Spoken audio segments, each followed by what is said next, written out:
फवाद चौधरी इस वक्त मीडिया से गुफ्तगू कर रहे हैं, आपको लिए चलते हैं। आपको तफ्तीश के लिए बुलाया जाए और उसके बाद आप अपने लोगों को बुला के उन पर हमले करवाएंगे।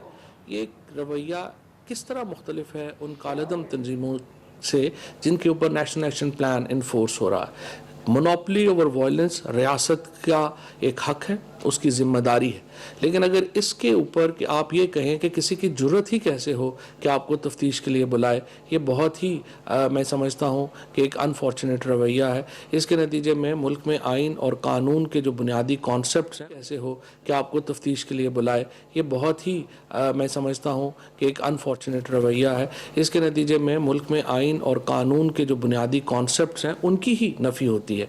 सो मेरे ख्याल में पीपल्स पार्टी और उनकी जो लीडरशिप है, मुझे उम्मीद है आज वो माजरत करेंगे इस रवैये के ऊपर। 4 इसमें पुलिस एहलकार ज़ख्मी हुए हैं, 2 कैमरामैन जो हैं उनके ज़ख्मी होने की इतलात है, और जो ओवरऑल बिलावल साहब तो ख़िताब ऐसे कर रहे थे जैसे पता नहीं लाखों के मजमे से कर रहे हैं, लेकिन जो चंद दर्जन लोग वहाँ पे जमा हुए उन्होंने जिस तरीके से पुलिस के ऊपर हमला किया, मैं समझता हूँ इस्लामाबाद पुलिस ने बहुत सब्र और तहम्मुल का मुजाहरा किया और उन्होंने इस सारे मामले को एक बिल्कुल गैर जानबदारी से निपटाने की कोशिश की। इसी रवैये को हम आगे बढ़ाना चाहते हैं, लेकिन अगर आप एक हद क्रॉस करेंगे तो फिर जाहिर है कि रियासत की भी कुछ जिम्मेदारियां हैं जो उनको अदा करनी पड़ेंगी। हम अफवाम और तफहीम चाहते हैं, लेकिन इसका मतलब ये हरगिज़ नहीं है कि अकाउंटेबिलिटी का प्रोसेस रोक दिया जाए। अकाउंटेबिलिटी का प्रोसेस जारी रहेगा। जिन लोगों के ऊपर मुकदमात हैं उन्हें अपने मुकदमे फेस करने होंगे।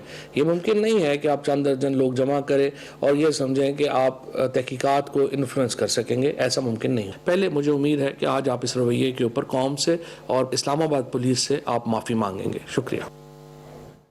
वफाकी वज़ीर इत्तलात फवाद चौधरी खिताब कर रहे थे। उनकी जानिब से कहा गया कि मुझे उम्मीद है कि पीपल्स पार्टी अपने रवैये पर माफ़ी मांगेंगे। लाहौर में डेफ क्रिकेटर्स का पीसीबी की पॉलिसियों के खिलाफ गुलबर्ग मेन बुलेवार्ड पर एहतजाज